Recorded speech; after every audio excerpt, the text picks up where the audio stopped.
Эске салсак, президент Жапаров апта башында жамааттык коопсуздук кызматташтык уюмга мүчө мамлекеттердин тышкы иштер министрлерин кабыл алды. Президент Садыр Жапаров Кыргызстан быйыл уюмга төрагалык кылып жатканын эске салып, аймактык коопсуздук, кибер коркунучтар жана маалыматтык чабуулдар өңдүү глобалдык чакырыктарды чогуу тосууга чакырды.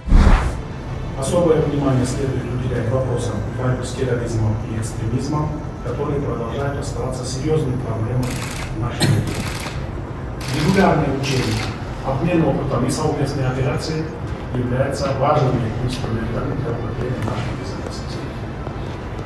Өлкө башчы өз сөзүндө Кыргызстан коргоо жана тышкы иштер мекемелеринин ортосундагы өз ара аракеттенүүнү тереңдетүүгө кызыктар экенин белгиледи.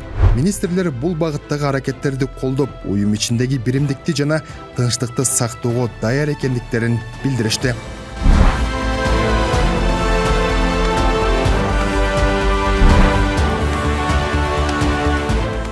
Ушул эле күнү мамлекет башчысы Тажикстандын тышкы иштер министри Сироджиддин Мухриддинди кабыл алып, эки өлкөнүн ортосундагы чек ара маселелери, соода жана маданий гуманитардык байланыштар талкууланды. Садыр Жапаров кыргыз-тажик мамилелери акырындык менен оңдукка түшүп жатканын белгилеп, март айындагы тарыхый чек ара келишимин эске салды.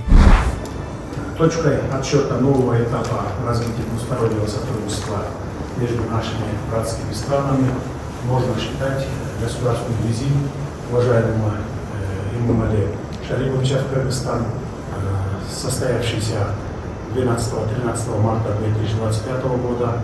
Алемис Сироджиддин Мухриддин болсо, эки өлкө ортосундагы товар жүгүртүүнүн өсүп жатканын белгилеп, эки тараптуу жана көп тараптуу форматтарда кызматташтыкты улантууга даяр экенин билдирди.